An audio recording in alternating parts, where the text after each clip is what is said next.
Assalamualaikum warahmatullahi wabarakatuh. Waalaikumsalam warahmatullahi wabarakatuh. Bismillahirrahmanirrahim. Alhamdulillahi rabbil alamin. Wal 'aqibatu lil muttaqin. Wala 'udwana illa 'alal zalimin. والصلاة والسلام على أشرف الأنبياء والمرسلين سيدنا ومولانا محمد وعلى آله وأصحابه المجاهدين الطاهرين أما بعد. Saudara-saudara kaum muslimin rahimakumullah. Salah satu kelebihan makhluk bernama manusia, yaitu bahwa Allah Subhanahu wa ta'ala menghiasi hidup manusia ini dengan syahwat atau yang lazimnya kita sebut sebagai hawa nafsu. Inilah tenaga yang merupakan daya dorong yang melahirkan dinamika dalam kehidupan manusia, yang menyebabkan terus-menerus terjadinya perkembangan dalam sejarah peradaban dan kehidupan manusia. Hawa nafsu bisa melambungkan seseorang kepada puncak kejayaan, dan hawa nafsu dapat menenggelamkan seseorang ke dasar jurang kehancuran yang paling dalam. Pada surah Ali Imran ayat 14, Allah Subhanahu wa ta'ala berfirman, A'udzu billahi minasy syaithanir rajim. Zuyyina lin-nasi hubbus syahawati minan nisa'i wal banin wal qanatiril muqantarati minadh dhahabi wal fiddah wal khayril musawwamati wal an'ami wal harth. Dzalika mata'ul hayatid dunya. Wallahu indahu husnul ma'ab. Mari kita perhatikan ayat ini lebih dekat lagi. Allah Subhanahu wa ta'ala menjelaskan, Zuyyina linnasi hubbus syahawat. Makhluk manusia itu dihiasi dengan hawa nafsu. Dengan kata lain, hawa nafsu adalah perhiasan.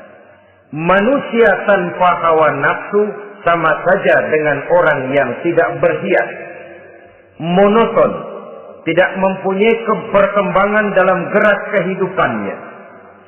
Tetapi kalau hawa nafsu adalah perhiasan, maka jika kita berbicara soal perhiasan, ada dua hal yang harus menjadi catatan pokok. Pertama, kapan satu perhiasan boleh kita pakai? Yang kedua, di mana perhiasan itu harus kita pakai? Kalau saudara berdandan rapi, pakai sepatu dengan kaos kaki, celana, jas, pakai dasi segala macam, tapi itu saudara lakukan pada saat saudara akan pergi ke WC, maka saudara sudah memakai perhiasan tidak pada waktu yang tepat. Begitupun sebaliknya, kalau jam tangan saudara pakai di kaki, kopiah saudara pasang di kaki, lalu sepatu naik ke atas jidat, maka saudara memakai perhiasan tidak pada tempatnya yang tepat. Demikian juga sifat yang bernama nafsu. Kapan dia boleh diperturutkan, di mana dia boleh disalurkan, adalah tugas daripada agama untuk mengatur syahwat atau hawa nafsu. Lihatlah kehidupan malaikat. Malaikat makhluk yang diciptakan Allah tanpa hawa nafsu. Maka kehidupan malaikat monoton. Malaikat tidak mempunyai peradaban dan kebudayaan. Malaikat adalah makhluk yang secara instinktif diciptakan untuk berbakti, tidak punya alternatif atau pilihan lain. Saudara lihat, ada malaikat yang sejak diciptakan diperintahkan untuk sujud, sujud saja sampai sekarang nggak bangun-bangun. Ada malaikat yang sejak diciptakan diperintahkan untuk tasbih saja, yang lain tidak. Ada malaikat yang sejak diciptakan diperintahkan mencabut nyawa saja urusannya, yang lain tidak. Pekerjaannya monoton, tetapi memang karena tidak ada hawa nafsu, tidak ada kecenderungan malaikat untuk nyeleweng. Belum pernah kita dengar misalnya ada malaikat Jibril korupsi ayat. Ini kelihatannya ayat bagus ini, nggak usah disampaikan kepada bawahan Muhammad, dipakai sendiri saja. Tidak. Kita belum pernah dengar malaikat maut keliru mencabut nyawa orang yang belum waktunya modar. Belum pernah.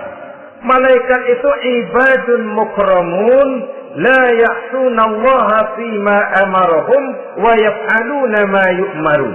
Maka kehidupan malaikat adalah monoton.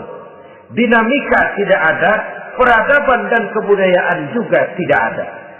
Andai kata bumi dan seluruh isinya diserahkan kepada malaikat untuk mengisinya, barangkali saudara tidak akan pernah kenal jembatan Semanggi, saudara tidak akan pernah kenal Monas, gedung-gedung bertingkat, gedung-gedung pencakar langit. Semua yang menggerakkan itu adalah karena manusia mempunyai hawa nafsu. Nah, kemudian pada kalimat berikutnya Allah memberikan rincian. Apa nafsu kepada apa yang paling menonjol dalam kehidupan manusia itu? Pertama, minan nisa, hawa nafsu kepada perempuan. Ini tentu yang ditujukan laki-laki.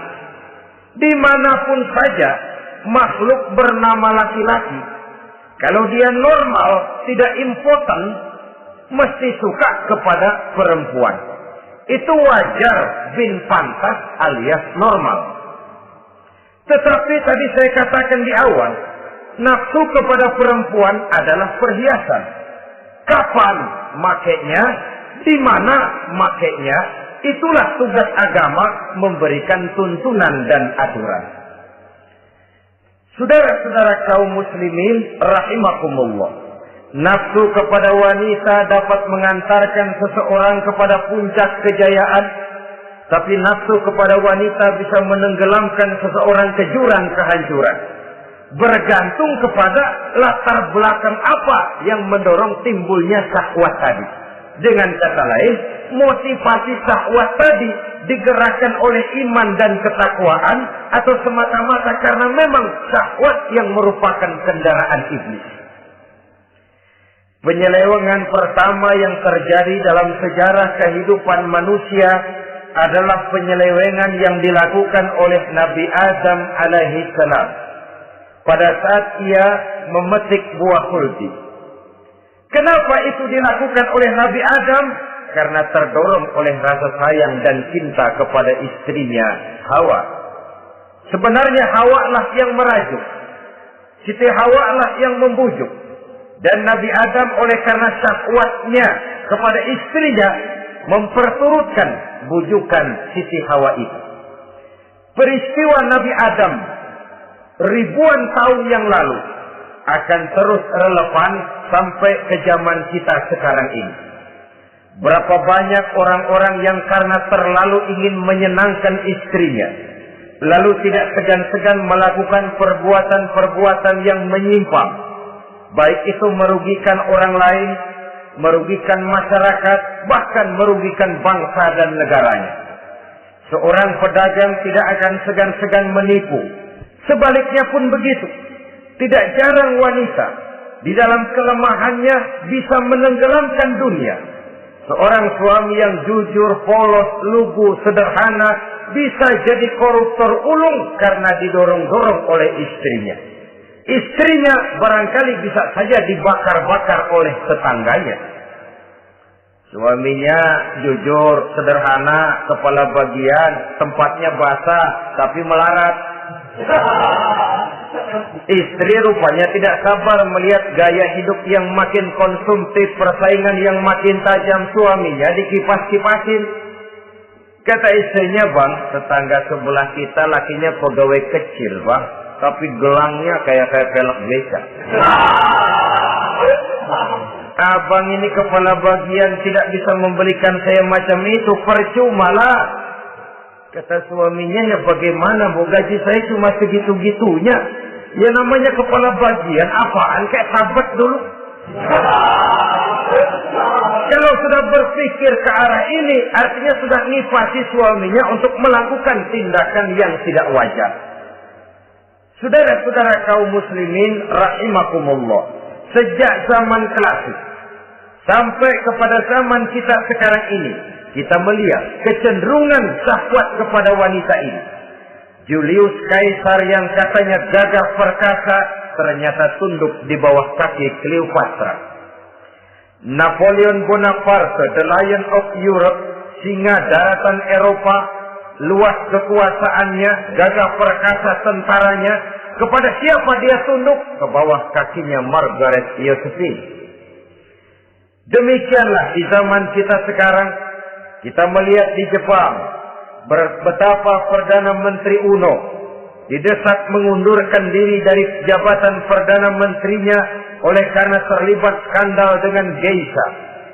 Kita juga melihat di Amerika betapa Senator Gary Hart dari Partai Demokrat yang masih muda, jenius, diharapkan masa depan Amerika lahir dari tangannya, terpaksa mengundurkan diri dari calon presiden oleh karena terlibat skandal dengan donor rights.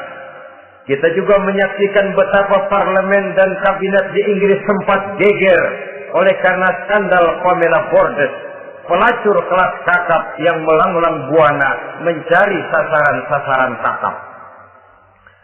Ini adalah kisah kejatuhan yang diakibatkan oleh hubbus syahawat minan nisa.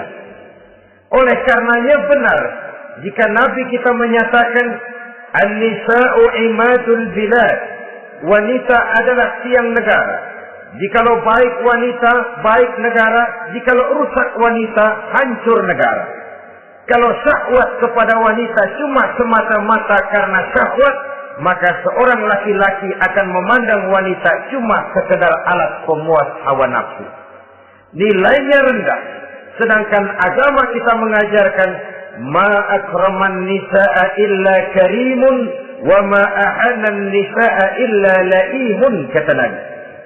Tidak akan menghormati kaum wanita kecuali orang-orang yang terhormat, dan tidak akan merendahkan derajat kaum wanita kecuali memang orang-orang yang rendah moralnya. Dengan kata lain, apabila syahwat minan nisa ini dilandasi dengan semangat iman dan ketakwaan, maka kehidupan Rasulullah Sallallahu Alaihi Wasallam sungguh menjadi figur dan contoh dalam kehidupan kita. Perkawinannya bukan karena wajah yang cantik semata-mata, tapi lebih merupakan nilai ibadah kepada Allah Subhanahu wa Ta'ala. Dengan demikian, kecenderungan kepada hubbus syahawat minan nisa dikontrol oleh nilai iman. Barometernya, tolok ukurnya adalah iman. Di zaman sekarang banyak kasus kawin campur yang pada akhirnya akan membingungkan kita sendiri. Padahal Al-Quran secara jelas dan tegas memberikan bimbingan. Orang itu kalau sudah, kata Imam Syafi'i, wa ainur ridha an kulli aibin kalilatun kama anna aina syuhti tubdil masawiyah. Mata kalau dibalut cinta dia buta terhadap nista, tapi mata kalau dibalut benci hanya melihat yang keji-keji saja. Biasanya cinta kepada wanita memang bisa menimbulkan dorongan yang positif, tapi juga bisa membuat seseorang buta sama sekali.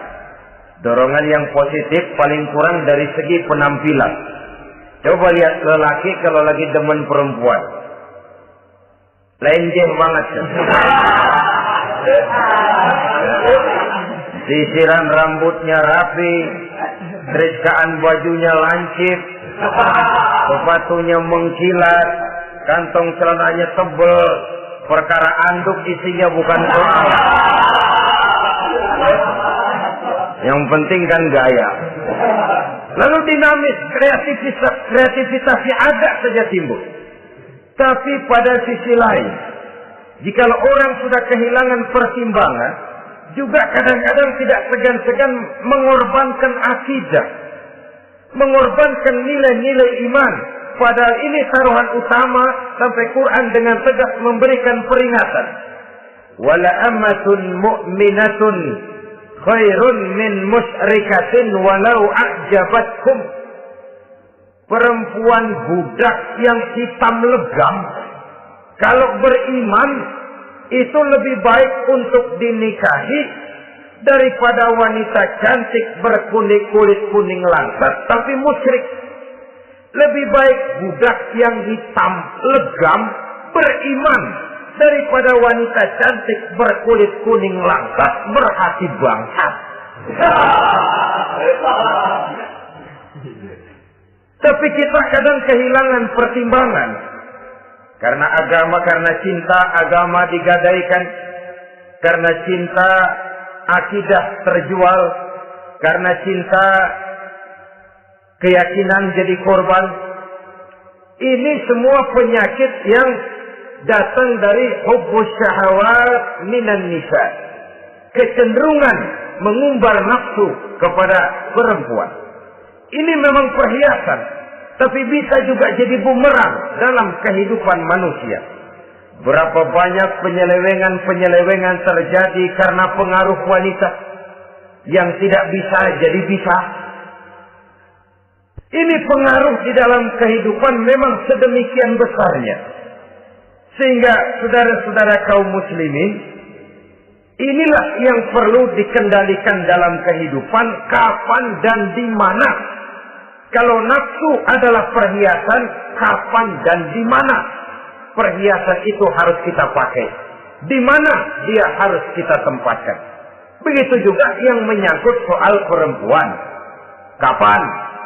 Ya kapan? Tentu kalau sudah nikah. Di mana? Yang jelas bukan di depan umum.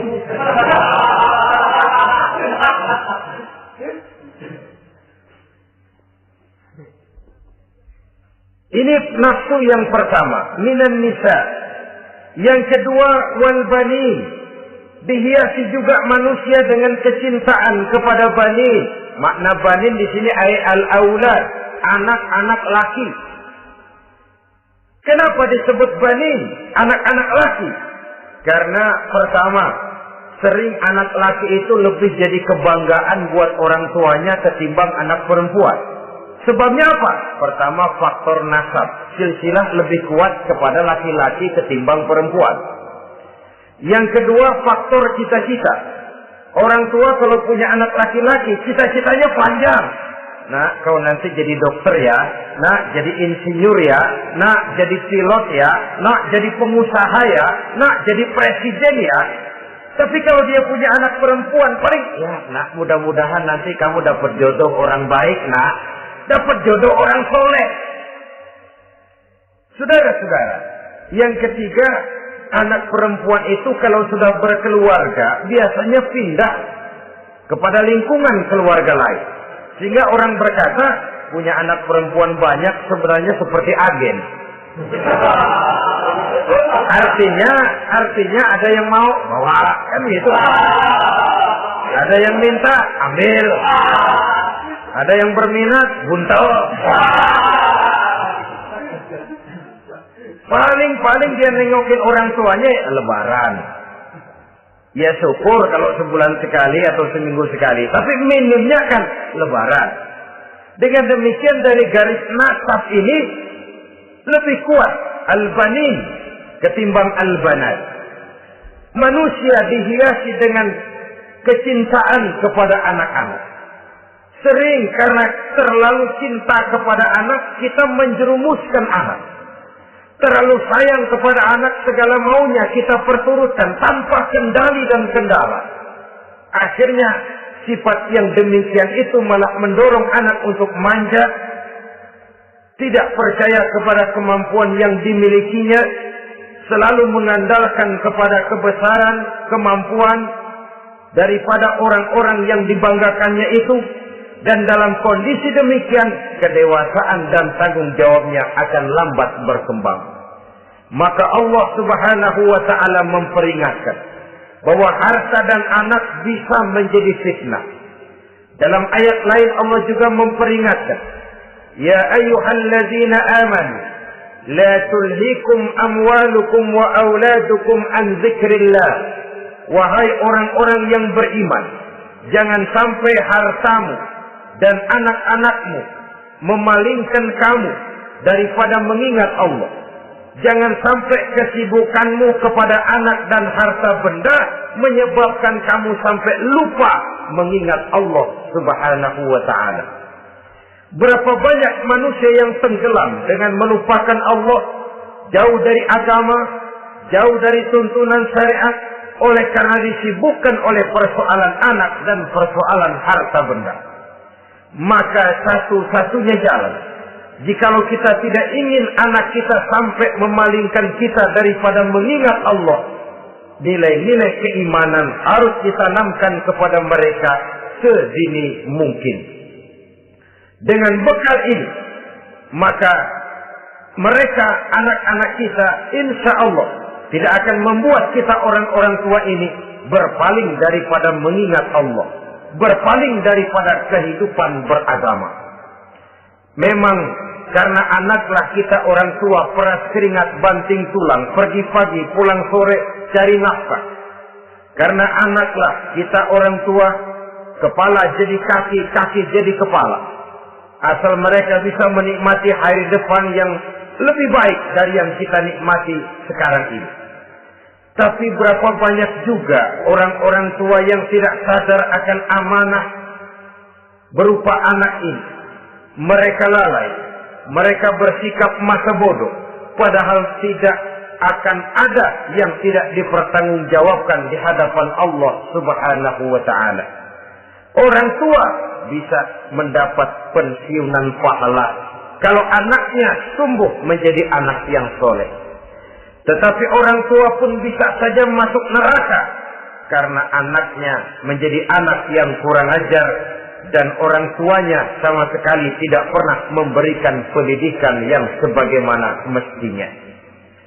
Saudara-saudara kaum muslimin rahimakumullah, kita tentu berharap memperoleh pensiunan pahala dan bukan mendapat tambahan dosa dari kekurang ajaran anak-anak kita akibat kita sebagai orang tuanya tidak pernah mau mendidik mereka.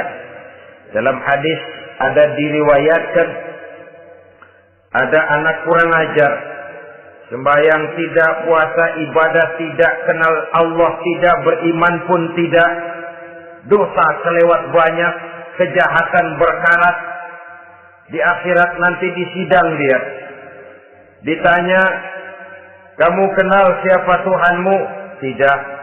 Kamu tahu siapa nabimu? Tidak. Kitab sucimu apa? Tidak tahu. Kiblatmu di mana? Tidak ada. Kamu sholat? Tidak pernah. Kamu puasa? Tidak pernah. Wah, kalau begitu kamu rusak sekali. Kamu neraka. Anak ini mengajukan protes. Saya menuntut keadilan. Benar saya tidak kenal siapa Tuhan saya. Saya tidak tahu apa kitab suci saya. Saya tidak pernah mendirikan sholat. Tidak pernah melaksanakan puasa. Pendeknya tidak ibadah dan tidak iman. Tapi semua itu terjadi. Sebab-sebabnya tidak lain karena orang tua saya tidak pernah mendidik dan mengajarkan saya. Orang tua saya tidak pernah mengarahkan saya ke jalan itu. Sampailah saya seperti keadaan yang sekarang ini. Orang tua saya enak-enakan ngaji, saya teler diantepin aja. Orang tua saya memegang kitab, saya megang botol. Dia tahu, dia diam saja. Dia tahu dan dia tidak memberikan peringatan. Karena orang tua saya lah, maka saya jadi seperti sekarang ini. Kalau saya harus masuk ke dalam neraka, saya menuntut keadilan agar orang tua saya juga ikut bersama saya gabung ke dalam neraka. Orang tuanya yang baik-baik dipanggil, Sudah mau berangkat ke surga nih orang tua, dipanggil, "Ntar dulu Mas, sini dulu." Mau kemana, kencang banget? Surga Pak. Nanti dulu, urusan belum beres. Ini benar anakmu ini. Dilihat anaknya. Iya anak saya ini. Waktu di dunia nggak pernah diajarin ngaji. Nggak pernah. Sampai dia nggak kenal Tuhannya. Nggak kenal nabinya. Nggak kenal kiblatnya. Nggak kenal kitabnya. Iya. Dia sembahyang, kamu diam, dia nggak sholat, kamu diamin aja. Iya kali. Kenapa pakai kali? Yang benar ngomong Mas. Ramadan dia nggak puasa, kamu nggak tegur, kamu diam saja. Iya. Wah, kamu nggak tanggung jawab. Kamu tahu anak itu adalah amanah.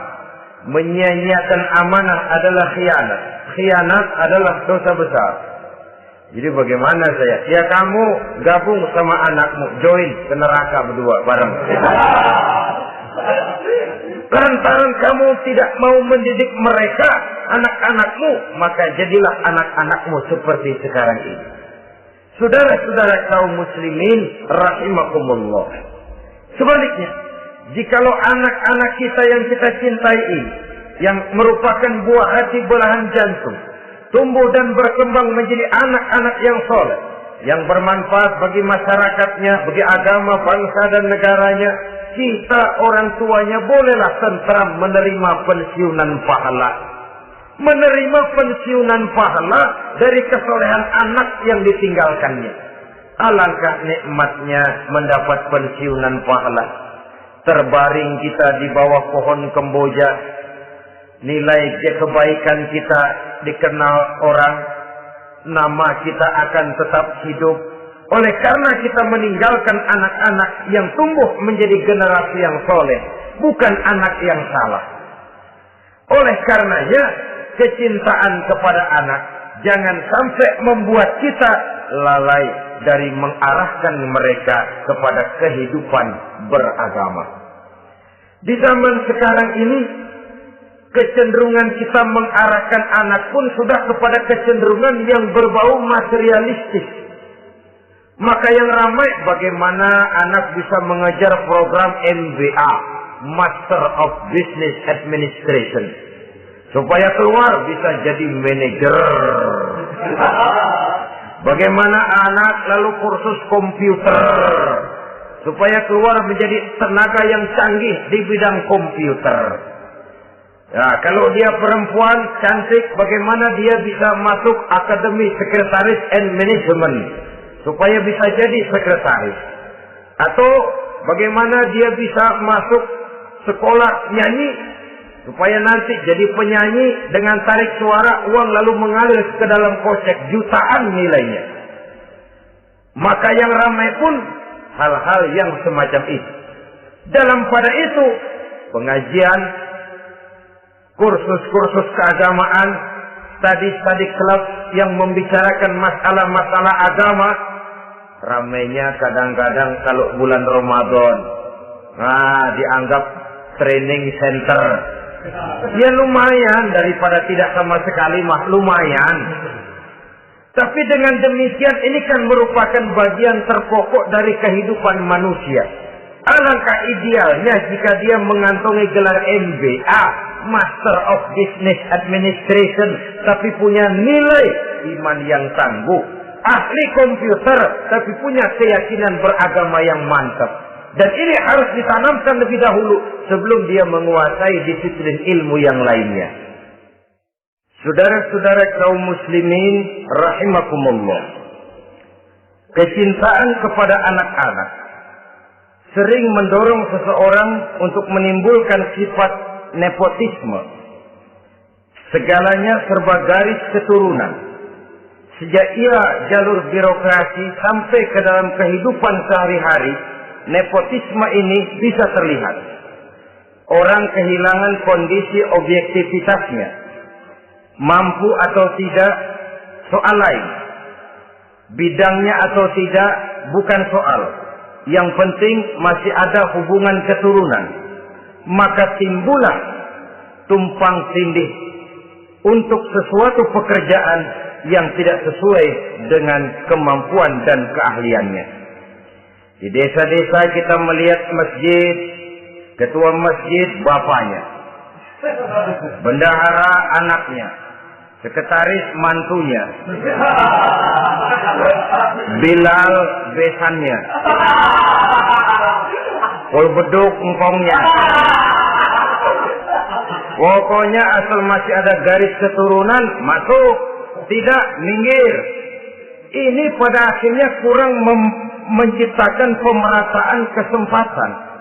Iyalah kalau profesinya, tapi kan jarang yang demikian itu. Kita boleh cinta kepada anak-anak kita, tapi jangan lalu mempergunakan posisi yang kebetulan kita gunakan untuk menempatkan anak-anak kita lebih dari kemampuan yang mereka miliki. Nepotisme yang lahir. Sehingga ini bukan saja tidak mendidik, tapi mengakibatkan terjadinya tumpang tindih. Tidak lagi berprinsip the right man on the right job, bahwa orang harus ditempatkan sesuai dengan keahliannya, tapi kita sudah berpikir subjektif. Ahli atau tidak ahli, asal masih berbau keturunan, ayo silahkan. Nepotisme yang akan lahir. Oleh karenanya, mencintai anak adalah sesuatu yang merupakan perhiasan di dalam kehidupan. Wajar, tetapi harus kita menempatkannya sesuai dengan semestinya. Ini yang kedua. Yang ketiga, nafsu yang menghiasi hidup manusia itu adalah nafsu kepada wal qanatiril muqantarati minaz zahabi wal fiddah. Al-qantarah ay al-malul katsir. Kecintaan, kesenangan, nafsu kepada harta benda yang banyak daripada emas dan perak. Ini tentu sesuai dengan situasi dan kondisi. Kecintaan untuk mengumpulkan harta benda yang sebanyak-banyaknya. Baik itu berupa emas, baik itu berupa perak. Ini cuma penyebutan beberapa jenis dari kecenderungan manusia kepada harta benda. Bukankah sering dikatakan orang bahwa manusia di dalam berhadapan dengan harta itu seperti meminum air laut. Makin diminum, makin kering tenggorokan, makin haus kita dibuatnya. Apabila watak ini kita perturutkan, maka manusia tidak akan pernah kenal puas, tidak akan pernah kenal cukup. Nabi kita memberikan peringatan. Lau anna libni Adam wadiyan min zahabin labtagha lahu masalisan wa la yamla'u jawfa ibni Adam illa turab. Andai kata manusia mempunyai dua buah ladang yang seluruhnya berisi emas, akan puaskah manusia? Tidak. Mereka akan cari ladang emas yang ketiga. Wala yamla'u jawfa ibni Adam illa turab. Sungguh mulut manusia ini tidak akan pernah penuh terisi kecuali kalau sudah disumpal dengan tanah. Artinya kalau sudah dia dipendam di liang lahat baru cukup. Tetapi sepanjang dia masih bergerak, masih hidup dan bernyawa, masih bisa berusaha dan berbuat, dia tidak akan pernah mengenal puas. Ini akan mendorong manusia terjebak kepada menghalalkan segala cara untuk mencapai tujuan. Yang penting kaya, kan begitu. Dan cepat. Sebab sekarang orang sering motong kompas. Yang penting kan cepat kaya. Soal cara, kalau jujur aja mah, sampai kapan mau kaya? Perkara itu renten, bukan soal. Perkara itu judi, tidak jadi masalah. Perkara itu korupsi menyangkut hak orang banyak, bukan soal. Yang penting cepat kaya. Dan anehnya lagi, tidak malu menumpuk kekayaan dengan cara yang tidak wajar. Ya kan orang hidup bermasyarakat itu bisa dianalisa toh. Emang usahanya apa sih? Gajinya sebulan berapa sih? Kok bisa gitu-gitu bener sih? Dari mana sih? Secara langsung orang tidak berani bertanya, tapi dari mulut ke mulut akhirnya tersebar jadi rahasia umum. Jano kan punya ano, dia anonya seano. Ini bisa jadi bahan pertanyaan dalam kehidupan. Akhirnya jadi gunjingan. Orang sudah tidak terlalu peduli dari mana kekayaan itu diperoleh. Yang penting kaya. Dengan menghalalkan segala macam cara. Terjebaklah ke dalam cara-cara mafia. Terjebaklah ke dalam cara-cara yang tidak wajar, tidak bijaksana. Memperkuat clean dengan menghantam yang lain. Saudara-saudara kaum muslimin rahimakumullah, bahwa manusia punya nafsu ingin kaya itu boleh. Boleh. Agama memberikan tuntunan, memberikan aturan. Tidak hanya sekedar asal kaya, tidak hanya sekedar asal banyak harta. Malahan hadis menyatakan kalau saudara diberikan umur panjang, pertanyaan akhirat cuma satu kok. Umurmu kau habiskan di mana? Kalau saudara diberikan amanah berupa ilmu pengetahuan, pertanyaan akhirat juga cuma satu kok. Ilmumu kau amalkan untuk apa? Tapi kalau kita diberikan amanah berupa harta benda, pertanyaan akhirat itu dua. Min aina iktasabahu wa fima anfaqahu. Dari mana hartamu kau dapat, kemana hartamu kau belanjakan. Dari mananya ditanya, kemananya juga ditanya. Depan belakang ditanya. Dan kalau mempergunakan harta untuk kesenangan syahwat, orang berani bukan main. Tapi kalau untuk kepentingan agama, yang hakikatnya untuk kepentingan dirinya sendiri, berat seperti nyabut bambu dari ujung. Orang kalau menyumbang masjid 100.000, itu kan zahirnya memberikan panitia masjid. Tapi hakikatnya kan dia nabung buat dirinya sendiri. Seolah-olah dia cuma berkata, Pak, tolong saya titip 100.000, ini untuk kepentingan saya di akhirat nanti.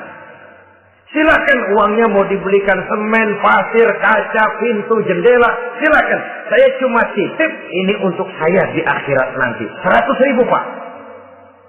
Zahirnya dia memberikan kepada panitia masjid, madrasah, pesantren, yatim piatu. Hakikatnya dia nabung buat dirinya sendiri di akhirat. Malah tabungan ini bukan SDSB namanya, SDBS. Sumbangan dana berhadiah surga. Itu SDBS namanya. Sekarang orang mengejar SDSB, lalu berat mengejar SDBS. Sumbangan dana yang berhadiah surga. Langsung dari Allah subhanahu wa ta'ala. Coba kalau dia main golf, sewa lapangan golf itu 400-500 ribu sebulan. Paling 4-5 kali main. Beli stick golfnya saja sampai jutaan. Datang panitia pembangunan masjid 100. Ini tadi doain masuk surga lagi. Surga 100. Saudara-saudara kaum muslimin rahimakumullah.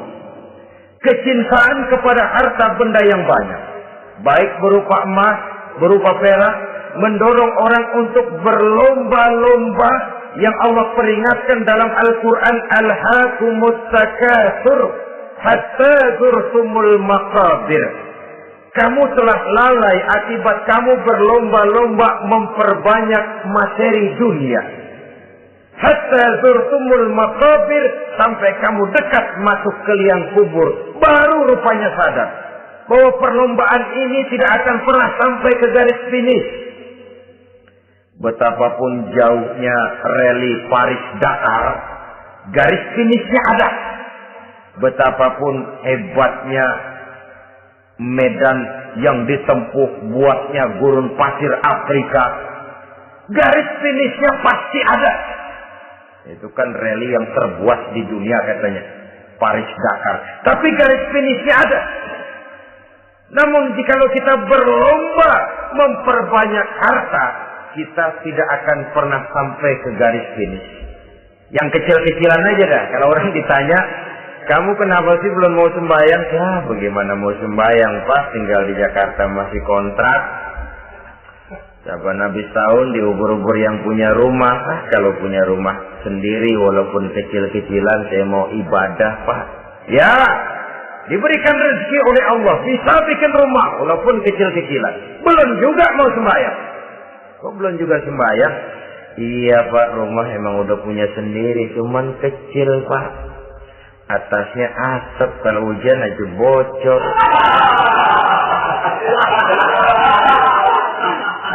Kalau bisa bikin rumah yang permanen, Pak, tenang, saya ibadah, sembahyang saya rajin.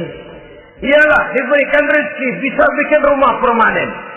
Bagus rumahnya. Lain lagi. Iya, rumah sudah permanen, tembok, ubin. Cuman isinya belum ada, Pak, perabotannya. Duh. Kalau punya peralatan rumah tangga yang memadai, tenang, saya ibadah. Diberikan juga rezeki, bisa beli perabotan rumah tangga yang lumayan. Di atas tekelnya sudah pakai karpet, mebelnya spaghetti, tempat tidurnya alga spring bed, dan lo-pilo, ada kulkas, ada TV, di sebelah TV ada kunci mobil. Kuncinya mobilnya.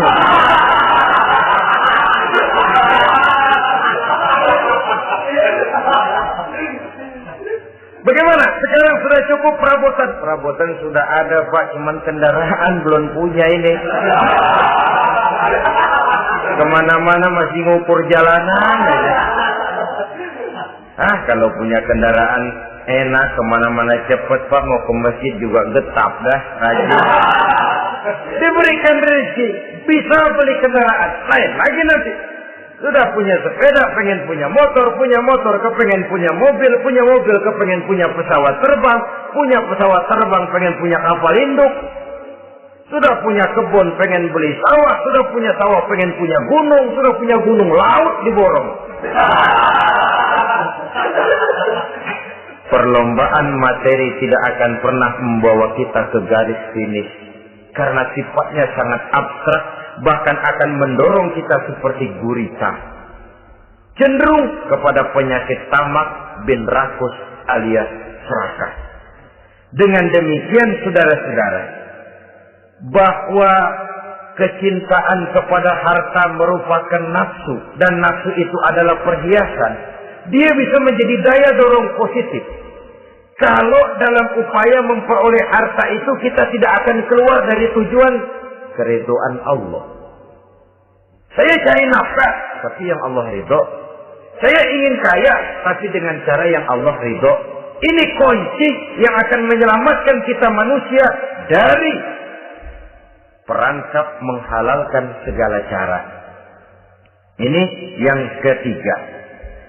Yang keempat, dihiasi manusia itu dengan nafsu kepada wal khailil musawwamah. Kuda yang bagus, kendaraan yang bagus, kuda yang terpelihara. Al-musawwamah ada yang mentafsirkan ar-ra'iyah. Ar-ra'iyah itu yang digembalai. Binatang ternak, kuda yang digembalai atau kuda yang diikat. Artinya, kalau dulu kan yang namanya tuan-tuan tanah itu baru dibilang bejeger kalau kemana-mana naik kuda.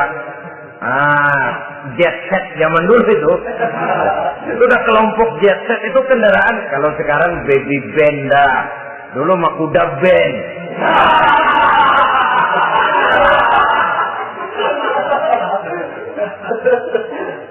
Manusia punya kecenderungan suka kepada kendaraan.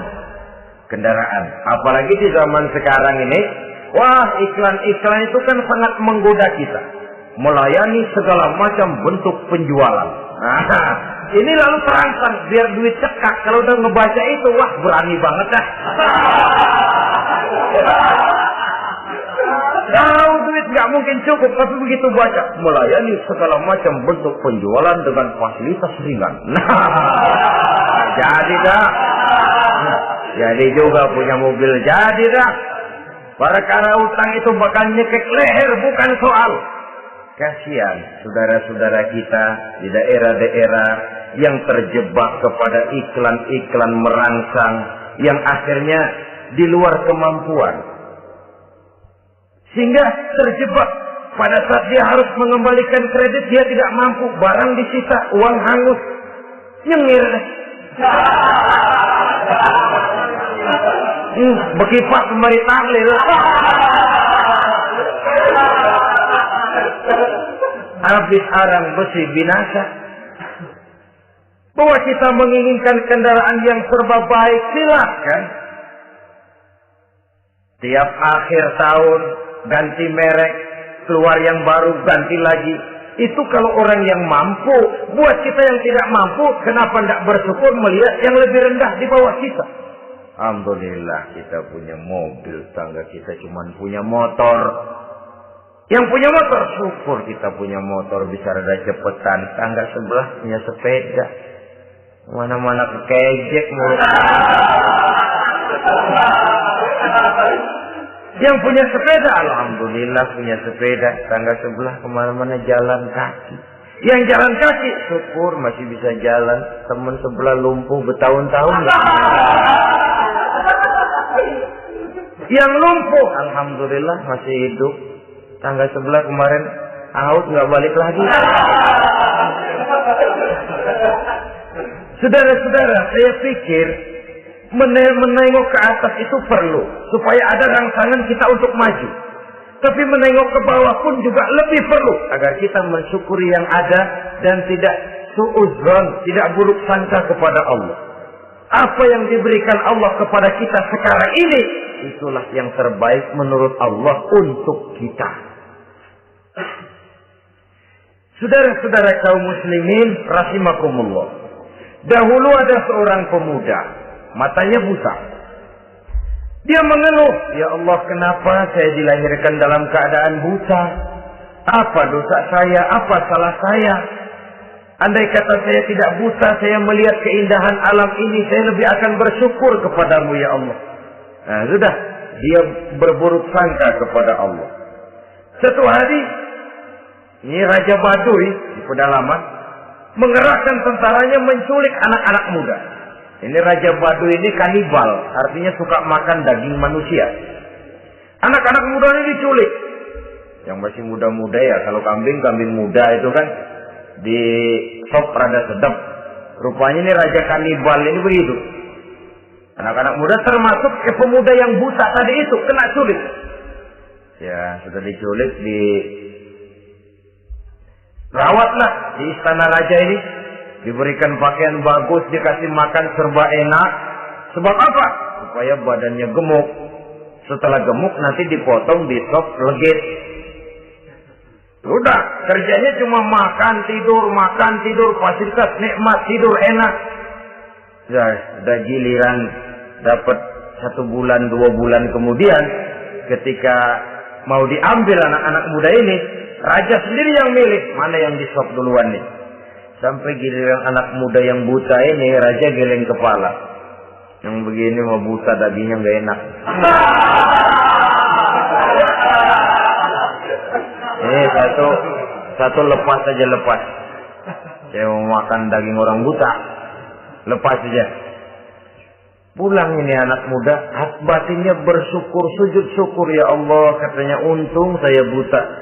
Coba kalau saya nggak buta udah habis saya di sop. 2 bulan yang lalu dia mengeluh, ya Allah, kenapa saya dilahirkan dalam keadaan buta? Sekarang dalam pulang ke rumah, perjalanan menuju ke rumah, dia berkata, alhamdulillah, andai kata saya tidak buta, habis badan saya di sop oleh raja yang kanibal tadi. Saudara-saudara kaum muslimin rahimakumullah. Jadi dengan demikian pola hidup yang konsumtif sesungguhnya sangat tidak mendidik apabila dilatar belakangi oleh kemampuan yang tidak menunjang. Dengan demikian setidaknya mendidik orang untuk berkhayal. Anak-anak muda sama merek mobil ngerti banget dah, punya kagak? Ini BMW model terakhir nih. Nih, kemarin gue ngeliat di sana, gue megang lah.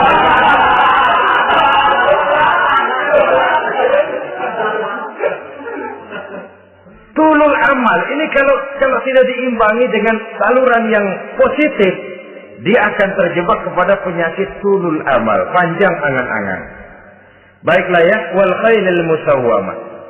Yang keempat, yang kelima maksud saya, wal an'am, cinta kepada binatang ternak. Manusia ini kan punya kecenderungan macam-macam. Setelah rumahnya bagus, hartanya banyak, kendaraannya cukup, ingin beternak. Jadilah peternak. Ini kecenderungan manusia, wajar saja sepanjang didapat dan dilakukan dengan cara-cara yang wajar.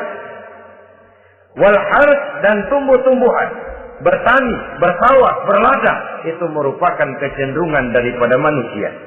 Keseluruhan itu kata Allah, kecintaan kepada wanita, kepada anak, kepada harta benda, kepada kendaraan, kepada binatang ternak, kepada tumbuh-tumbuhan, zalika, semua itu mata'ul hayatid dunya, merupakan kesenangan hidup dunia.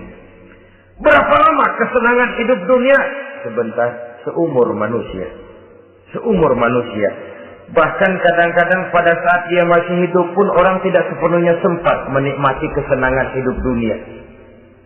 Apabila ajal datang, selesailah kehidupan dunia sampai di situ. Orang-orang kafir, buat mereka surganya di dunia ini. Bila kehidupan di dunia selesai, selesailah sudah surganya sampai di situ. Kesemua itu, kata Allah, merupakan kesenangan daripada kehidupan di dunia. Wallahu indahu husnul ma'ab, dan Allah mempunyai tempat kembali yang sangat baik. Nah, setelah Allah menjelaskan semua itu, pada ayat yang ke-15 Allah memberikan jalan keluarnya. Memperturutkan nafsu kepada wanita, anak-anak, harta benda, kendaraan, binatang ternak. Bijaksanakah itu? Dalam ayat ke-15 surah Ali Imran ini, Allah memberikan penjelasan tuntas. Qul a'unabbi'ukum bi khairin min zalikum.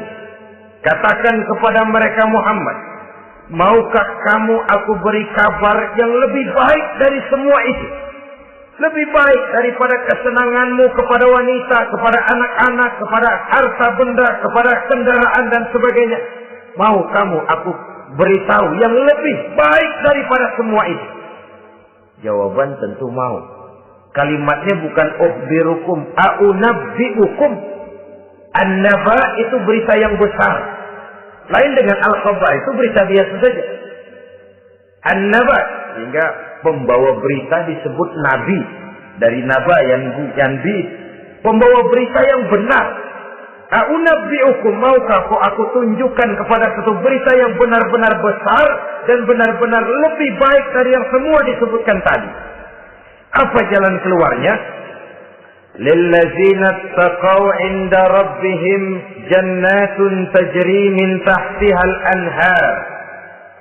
Bagi orang-orang yang bertakwa kepada Allah, mereka akan mendapatkan surga yang di bawahnya mengalir sungai. Khalidina fiha, mereka akan kekal di dalamnya. Wa azwajun mutahharah, dan mereka mendapat istri-istri yang suci. Waridwanum minallah, dan keridhaan daripada Allah subhanahu wa ta'ala. Kalau kamu hai orang-orang yang beriman, kalau kamu hai manusia menyangka bahwa nafsu kepada wanita, anak-anak, mengumpulkan harta benda, kendaraan yang menarik, binatang ternak dan tumbuh-tumbuhan itulah yang lebih baik untuk kesenangan dunia, memang itu kesenangan dunia. Tapi nih, seolah-olah kata Allah, nih, saya kasih tahu kamu, aku beritahu yang lebih baik dari semua itu. Apa? Takwa kepada Allah. Kecintaan kepada wanita. Kalau takwa dasarnya, orang nggak amburadul, nggak semrawut, nggak pokoknya gue masal perempuan dan mbak terus. Tapi punya kaidah, punya norma. Demikian juga kepada anak-anaknya. Demikian juga kepada harta benda. Pokoknya asal harta, mau halal, mau haram, tekuk terus deh. Semuanya dilandasi oleh taqwa, lillazina taqaw, oleh ketakwaan kepada Allah. Nah, ketakwaan ini akan menghasilkan apa? Inda rabbihim jannatun tajri min tahtihal anhar. Menghasilkan surga yang di bawahnya mengalir sungai-sungai. Saudara-saudara kaum muslimin rahimakumullah. Jika kita menyangka bahwa wanita bisa memberikan kesenangan, iya, kesenangan dunia. Jika kita menyangka bahwa harta benda bisa memberikan kesenangan, iya, kesenangan dunia. Jika kita menyangka bahwa kendaraan bisa memberikan kesenangan, iya, kesenangan dunia.